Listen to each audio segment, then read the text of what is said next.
नमस्कार, शिक्षालय में आप सभी का बेहद स्वागत है। मेरा नाम है Renu Yadav. MA previous year education subject में साइकोलॉजिकल फाउंडेशन ऑफ एजुकेशन में आप पढ़ते हैं ऑब्जर्वेशन मेथड।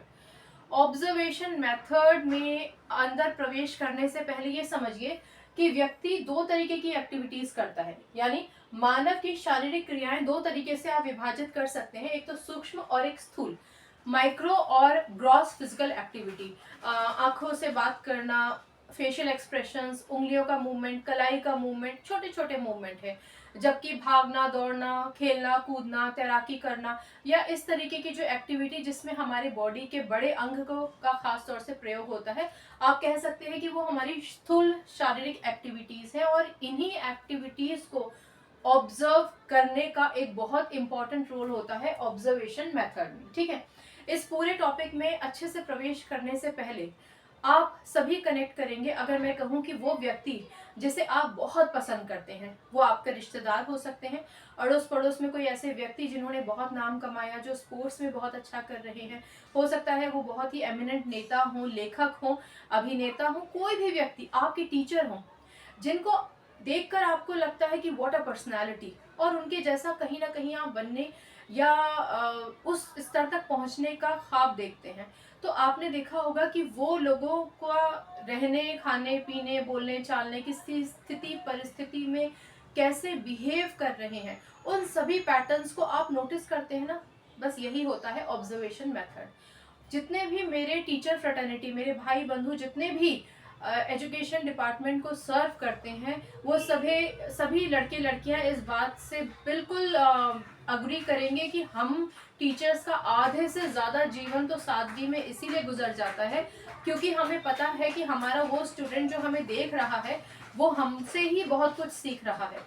बहुत सारी मेरी ऐसी लेडी टीचर्स साथी थी जिन्होंने कभी अपने जीवन में किसी भी तरीके का लाउड मेकअप नहीं किया, नेल पेंट नहीं लगाया, नाखून नहीं बढ़ाए, क्योंकि उनको लगता था कि बच्चे कहीं ना कहीं उनसे इन सब चीज़ों से प्रेरित होकर एक अलग डायरेक्शन में चले जाएंगे, डाइवर्ट हो जाएंगे और ज्ञान उनको सूक्ष्म लगने लगेगा। इसलिए सादगी से अपना जीवन जिया, ज्ञान पर ज़्यादा जोर दिया और कोशिश की कि बच्चे उनकी पर्सनैलिटी से बहुत कुछ सीखे।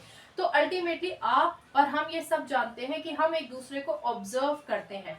तो जब इस ऑब्जर्वेशन मेथड को स्पेसिफिकली एजुकेशन में रख दिया जाता है किसी भी व्यक्ति के व्यवहार को समझने के लिए और उसके व्यवहार से एक आउटपुट निकालने के लिए, ताकि हमें पता चले कि उस बच्चे को हमें कैसे डील करना है, तो आप उसको एक ऑब्जर्वेशन मेथड कहते हैं। देखिए, ऑब्जर्वेशन मेथड में पर्टिकुलरली हम सामान्य, असामान्य, अबोध यानी बिल्कुल नासमझ बच्चा जो होता है, या किसी स्ट्रगल से जूझ रहा बच्चा, या इवन पशुओं को भी हम ऑब्जर्वेशन मेथड के जरिए पढ़ सकते हैं।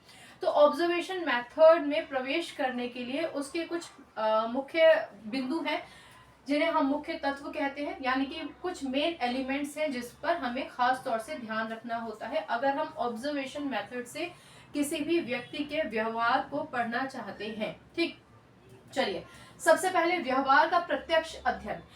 कोई भी व्यक्ति जब आपके घर में आता है, अनजान व्यक्ति, तो आप क्या देखते हैं? सबसे पहले तो आप ये देखते हैं, इंटेंशनली भी नहीं, तभी भी आपका ध्यान सदैव ये जाता है कि वो व्यक्ति दिखता कैसे है, वो बात कैसे करता है, उसके हाथों का मूवमेंट ज्यादा है या पैरों का मूवमेंट ज्यादा है, वो आई कांटेक्ट बनाकर बात करता है या इधर उधर देखकर बात कर रहा है। बहुत सारी चीजें आप अनायास, बिना ऑब्जर्वेशन टेक्निक को ध्यान में रखते हुए भी नोटिस कर लेते हैं, यानी प्रत्यक्ष तरीके से आप उसका अध्ययन कर रहे हैं। ये बिल्कुल प्रत्यक्ष है जो आपके सामने है, लेकिन प्रत्यक्ष अध्ययन संभव ना हो तो निरीक्षण विधि असंभव है। यानी अगर आप उसको नॉर्मली स्टडी नहीं कर पा रहे हैं तो आप ऑब्जर्वेशन नहीं कर सकते हैं। कोई व्यक्ति आया, आप सफर कर रहे हैं और कोई व्यक्ति आके आपके पास बैठा, आप समझ जाते हैं, सस्पिशियस हो जाता है, आपको कहीं ना कहीं शंका होने लगती है कि ये व्यक्ति ना मुझे कुछ ठीक नहीं लग रहा। क्यों? क्योंकि आपने शायद उसको बिना बिल्कुल आई टू आई कांटेक्ट किए देखे, भी उसकी एक्टिविटीज जो आपने हल्की हल्की नोटिस की, आप उससे समझ गए कि वो व्यक्ति कैसा है। यानी ऑब्जर्वेशन जब तक आप नहीं करेंगे तब तक आप इस फैसले पर नहीं पहुंचेंगे कि वो व्यक्ति किस तरीके का है। तो अल्टीमेटली किसी भी व्यक्ति का ऑब्जर्वेशन करने के लिए वो प्रत्यक्ष होना चाहिए, आपके सामने होना चाहिए। भले ही बिल्कुल सामने हो, या फिर आप जैसे कि डिफरेंट इंटरव्यूज में, अब तो पॉडकास्ट हो गए हैं, या अलग अलग माध्यम से आप उनकी कई बातें सुनते हैं, उनको देखते हैं, ठीक है ना। चलिए, फिर निरीक्षित व्यवहार को नोट करना, अब ये बहुत ज्यादा जरूरी है। आप अगर पर्टिकुलरली किसी भी व्यक्ति को पढ़ना चाहते हैं, उनके बिहेवियरल पैटर्न को पढ़ना चाहते हैं, और आपने उनको बताया नहीं, उनको स्वतंत्र छोड़ दिया, तो अल्टीमेटली आप एक दूर से अगर आप उनको देख रहे हैं और उनके बारे में कुछ नोटिस करना चाहते हैं, तो अल्टीमेटली आपने ऑब्जर्वेशन किया। ऑब्जर्वेशन करने के बाद आपको उनके व्यवहार को तभी ज्यो का त्यों नोट कर लेना है, ठीक है। कोई व्यक्ति चल रहा है, अचानक से एक आवाज आई, तो उसने कैसे रिएक्ट किया, ठीक है। या फिर अचानक से उस व्यक्ति के सामने से कोई पतंग गुजर गई, मान के चलिए कोई पतंग गिर रही थी और उसके सामने से वो पतंग नीचे आई या फिर सीधे हवा के झोंके के साथ चली गई, कैसे रिएक्ट किया। ये मैं सिर्फ महज एग्जाम्पल आपको बता रही हूँ। कोई सामने व्यक्ति चल रहा था, अचानक से कोई जानवर आ गया या कोई तेज रफ्तार गाड़ी आ गई, उसका क्या व्यवहार है। आपको और मुझे बिना किसी व्यक्ति को पढ़े भी अधिकतर हमें पता है कि उसका व्यवहार कैसा होगा, लेकिन जब आप बिल्कुल सामने देखते हैं किसी बालक को, किसी वयस्क को, किसी बुजुर्ग को, तो आप देखते हैं कि उस व्यक्ति ने कैसे बिहेव किया। और कई बार जब कोई घटना, दुर्घटना आप देख लेते हैं, तो आप उसका बिल्कुल वैसे ही विवरण बताते हैं, क्योंकि आपने उसको नोटिस किया, आपने ऑब्जर्व किया, राइट। तो अल्टीमेटली जिसको ऑब्जर्वेशन मेथड करना है, वो रिसर्चर जो ये ऑब्जर्वेशन मेथड कर रहा है, उसके लिए ये जरूरी है कि वो तभी के तभी हाथ के हाथ ज्यो का त्यों जो उसने ऑब्जर्वेशन देखा वो लिख ले। उसके बाद निरीक्षित व्यवहार की व्याख्या और उसका विश्लेषण, यानी जो भी अध्ययन करता है, जो भी रिसर्चर है, जो भी अध्ययन कर रहा है इन सभी चीजों पर, उसके पास इनफ टाइम होना चाहिए कि आपने एक व्यक्ति के रिस्पॉन्स को नोटिस तो किया, लेकिन उस रिस्पॉन्स को आपने एलैबोरेट भी कर दिया। एक व्यक्ति चल रहा था, अचानक से एक कुत्ता सामने से आया, उसने कैसे रिएक्ट किया, और रिएक्ट कर ऑफ कोर्स उसका रिएक्शन ये होगा, या वो रुक जाएगा या भागेगा या उसको भगाने की कोशिश करेगा, कुत्ते को भगाने की कोशिश करेगा। लेकिन फिर आप इसको विस्तार में भी लिखेंगे कि उसके बाद क्या हुआ। क्या उसकी हार्ट बीट बहुत देर तक चलती, मतलब परेशान रहा वो बहुत देर तक, उसका बीपी हाई हो गया, वो घबरा रहा था, उसके हाथ पांव कांप रहे थे बहुत देर तक भी, बाद में भी, या उसको पानी देने के बाद वो सही हो गया, या फिर वो अपना जब उसने कुत्ते को भगाया या वो खुद भागा तो उसके बाद वो नॉर्मल हो गया और हंस के सबको बताने लग गया। समझ रहे हैं ना आप मेरी बात। तो अलग अलग व्यक्ति का अलग अलग व्यवहार हो सकता है। जो भी अध्ययन करता है उसको ना केवल उसके व्यवहार का बुलेट पॉइंट, मुख्य पॉइंट नोट करना है, बल्कि उसका विस्तार भी देना है। ये सारी बातें आपको और समझ में आएंगी जब आप इस मेथड के मेरिट्स और डीमेरिट्स पढ़ेंगे अगले लेक्चर में। फिर उसके बाद क्या होता है, सामान्यकरण, ठीक है ना। यानी आपने इंस्पेक्ट कर लिया, और इंस्पेक्ट करने के बाद अब आप एक जनरल व्यू, ओवरव्यू, अवलोकन दे देंगे, एक जनरल ऑब्जर्वेशन आप बताएंगे कि क्या हुआ। तो ये जो मेथड है ये क्यों जरूरी है, क्योंकि भाई हम अगर इस अध्ययन को कर रहे हैं, यानी कि हम एक साइंटिफिक अध्ययन कर रहे हैं, लेबोरेटरी के अंदर नहीं कर रहे हैं, लेबोरेटरी के बाहर कर रहे हैं, एक सामान्य अध्ययन कर रहे हैं। तो अध्ययन तो लेकिन हम वैज्ञानिक तरीके से कर रहे हैं ना, क्योंकि व्यक्ति की जो भी सोच विचार या उसका बॉडी का जो मूवमेंट है, सोच विचार हम नहीं पढ़ पा रहे हैं, अंदर क्या चल रहा है हमें नहीं पता। हमें तो बस उसके बॉडी का मूवमेंट पता है कि वो कैसे रिएक्ट कर रहा है, सर से लेके पांव तक उसका रिएक्शन कैसा है, रिस्पॉन्ड कैसे कर रहा है किसी भी सिचुएशन को, वो हम रीड कर रहे हैं ऑब्जर्वेशन मेथड से। तो ऑब्जर्वेशन मेथड ऑफ कोर्स आपका एक वैज्ञानिक अध्ययन हो गया। क्यों वैज्ञानिक अध्ययन हो गया, क्योंकि कई बार ना आप एक चेकलिस्ट बना लेते हैं, चेकलिस्ट समझते हैं ना, एक पूरा टेबल बना देते हैं जिसमें हम लिख लेते हैं, कई बुलेट पॉइंट्स लिख लेते हैं, व्यक्ति घबराया, उसकी हार्ट बीट बढ़ गई, वो कितनी देर कंसोल करने के बाद शांत हुआ, या नॉर्मली शांत हो गया, या उसने मुस्कुराकर किसी बात को टाल दिया, या फिर वो एग्रेसिव हो गया। ये दुनिया भर की जितनी भी चीज़ें हैं, आप ये मान के चलिए कि इंसान के बिहेवियर बहुत ब्रॉड है, मैंने तो सिर्फ कुछ बातें बताई हैं। उन सारी की सारी चीज़ों को एक टेबल बना लिया और टिक करते गए या क्रॉस करते गए।